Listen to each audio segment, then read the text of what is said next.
Саламатсыздарбы? Анда эмесе бүгүнкү сабакта биз уй эти кычкыл таттуучукта жасамакчыбыз. Бул тамакты жасоо үчүн бизге эң негизги азыктардан бул уй эти, баш пияз, өсүмдүк майы, томат пюреси, кургатылган нандын күкүмү, кумшекер, кара муз жана туз кетет.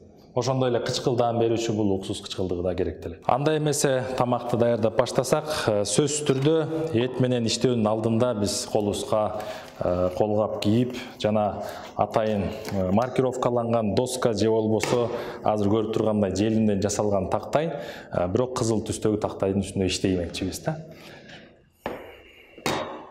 Жогорку категориядагы уйдун этин алабыз, сөзсүз түрдө алгачкы иштетүүдөн өткөрүп алуу керек. Бирок биз сулп этин алганбыз, чарындарын, тарамыштарын, тамак ашка колдонулгачу бөлүктөрүн биз алып таштадык. Андан соң бул этти биз талчаларын карап кесебиз, талчаларын карап карама каршы кесебиз да. Ошондо этибиз жумшак жана формасын сактап бышат. Чоң-чоң порциялык бөлүктөргө бөлүп kesmekçiyiz.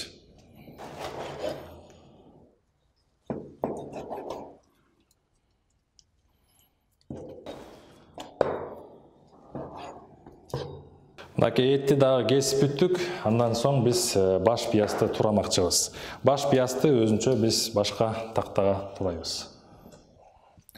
Жашылчаларды туруу үчүн атайын көрүп тургандай жашыл түстөгү такта болушу керек да. Анан ошондой эле өзүнчө бычак болушу керек.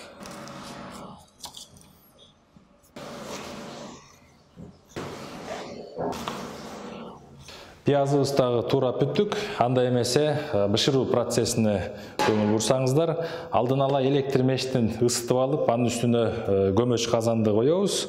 Андан соң өсүмдүк майды экиге бөлүп алабыз. Майды бир аз ысытып алуу керек. Майыбыз дагы ысып калды. Анда эмесе алгач туралган этибизди салабыз.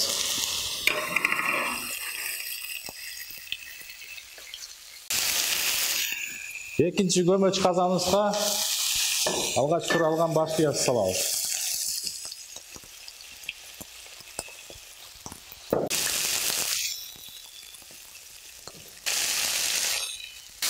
Эттин суусу чыгып, бир аз кызыл кыртыч пайда болгонго чейин куруп алабыз.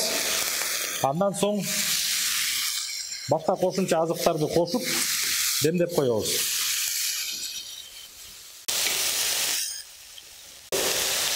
Ал эми пиязды болсо, пияз тунук болгонго чейин, суусу тараганга чейин биз куруп алабыз, пасерлеп алабыз да.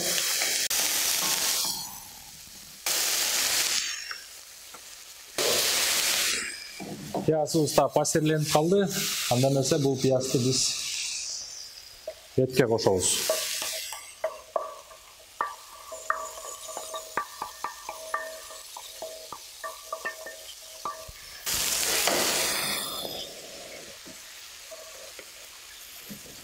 Таразанын жардамы менен тартылган томат кетет. Томатты да бир аз куруп алуу керек.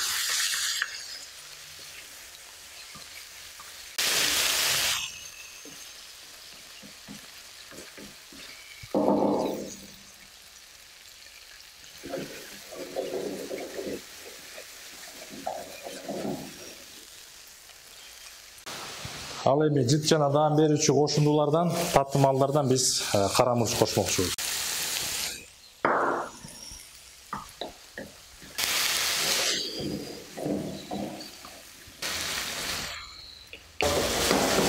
Томатыбыз да курулуп калды. Андан кийин биз кайнатылган суу же болбосо сорпо кошмокчубуз. Биз азыр кайнак суу куймакчыбыз.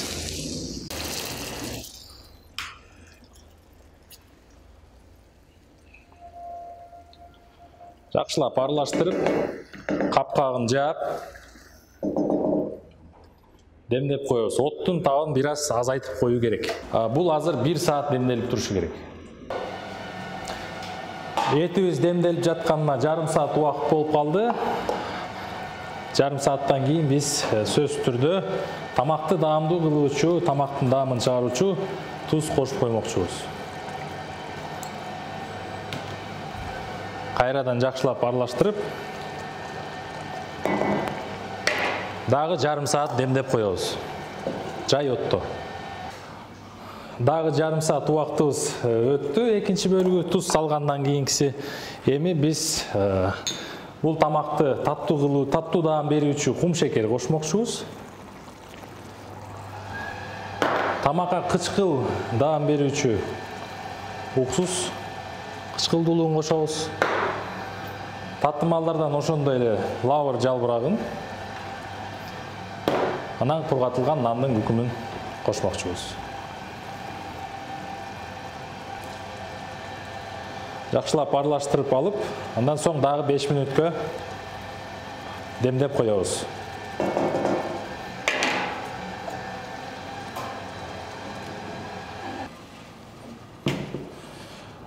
Тамагыбыз дагы даяр болуп калды. Мынакей көрүп тургандай. Андан соң таразанын жардамы менен экинчи тамактарды берүүчү табакка демделип бышырылган этти чыгарып алабыз. Бышырылган эттин салмагы 100 грамм болушу керек.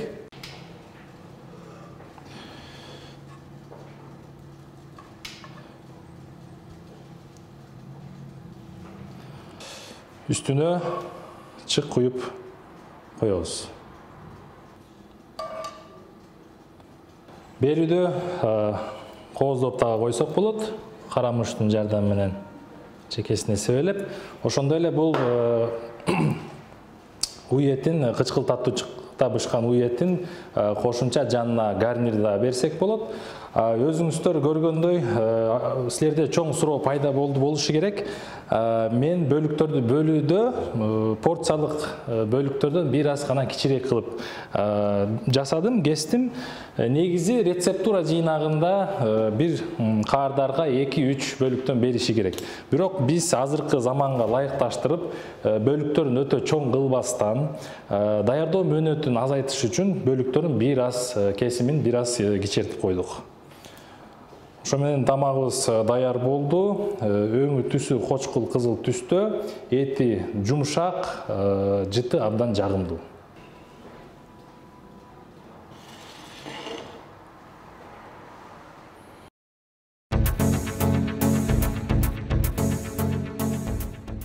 Саламатсыңарбы, урматтуу окуучулар.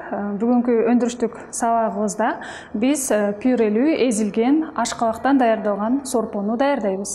Пюрелүү сорпону даярдоодон мурда биз рецептура жыйнагына ылайык даярдалган инструкциялык технологиялык картаны колдонобуз. Бул жакта бардык нормалар көрсөтүлгөн жана биз 2 үлүштүк пюрелүү ашкабактан сорпону даярдайбыз. Бизге керектелүүчү азыктар ашкабак, сабиз, пияз, ашкөк, жана каймак май, ун,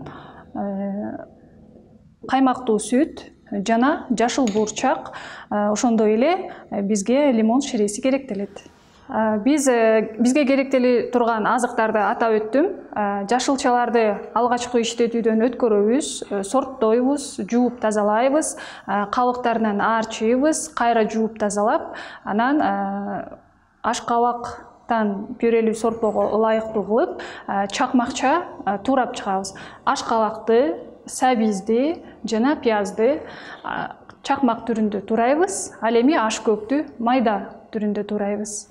Алгач биз табабызды отко коюп ысытып алабыз. Ысыгандан соң каймак майды салып эритебиз.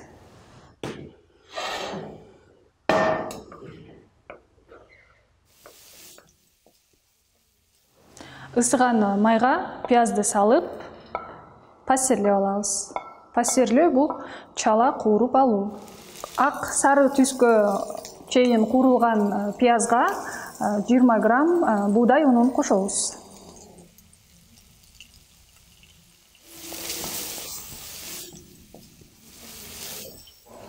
Жакшы куурулган пиязга биз сөөк сорпосун 370 грамм куябыз. 20 минутта кайнатып алабыз. Биз сөөк сорпосуна ашкалакты даярдап, туурап, кайнап атканда салабыз. Жана ошондой эле сабизди кошобуз.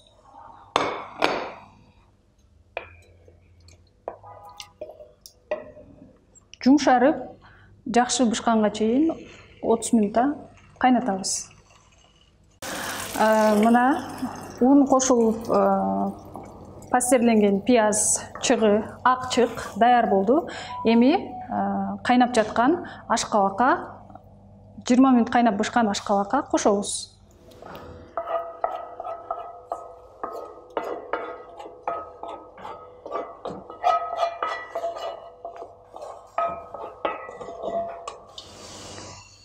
Тынымсыз аралаштырып 10 минутта кайнатабыз. Даяр болуп калган ашкабак сорпосуна татымалдарды кошобуз. Татымына жараша туз,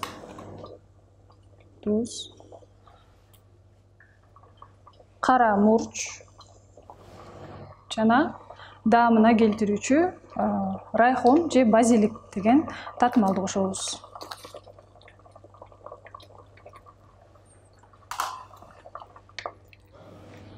Мына балдар, ашкабактуу сорпобуз эзилип бышты.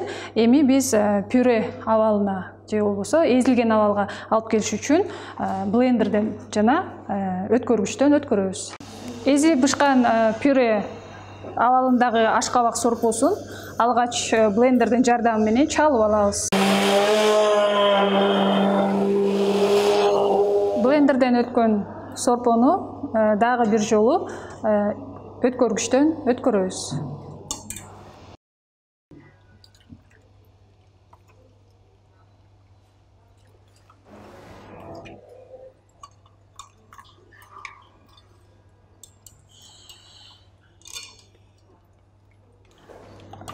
Пюре сорпосун атайын сорпо бериле турган идишке куябыз.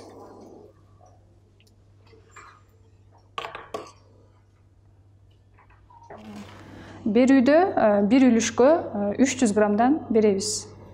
Берүүдө каймактуу сүттү даамын келтириш үчүн, дагы да жакшыртыш үчүн жана кооздоо иретинде куябыз.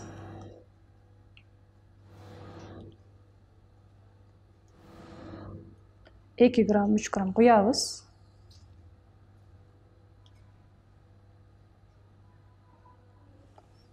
Жана жашыл бурчак салабыз.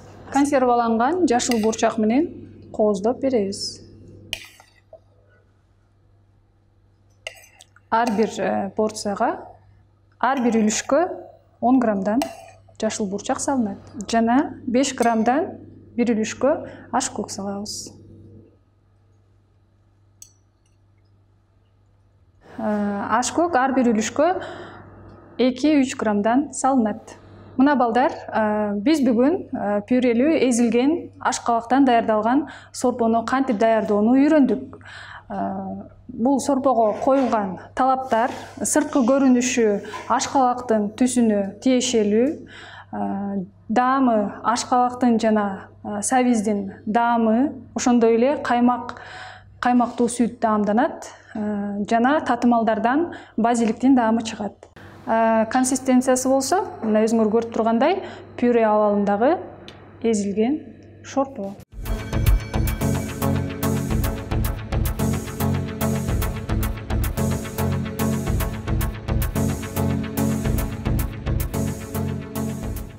Кыргыз Республикасынын өкмөтүнүн номер 67 токтому менен бекиген Кыргыз Республикасында 2021-2025 жылдары мамлекеттик тилди өнүктүрүү жана тил саясатын өркүндөтүү программасынын алкагында жасалган видео сабак.